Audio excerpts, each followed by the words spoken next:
Nagyon nagy hal lehet ez. A reggel 8 óra óta fárasztok.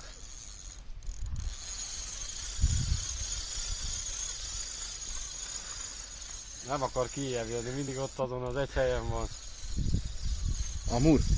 Hát nem tudom, de nagyon régóta fárasztom. Reggel 8, fél 9-kor akasztottam, azóta itt tekerem egyfolytában.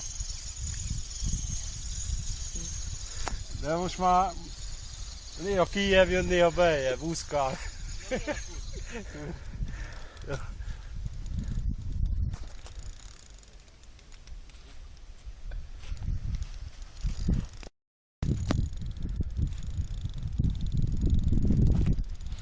Ugye 4,5 órája tart a fárasztás már.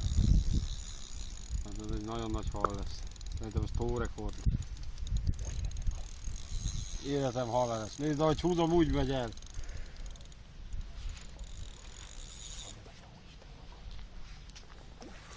Atya, úristen, mekkora hal!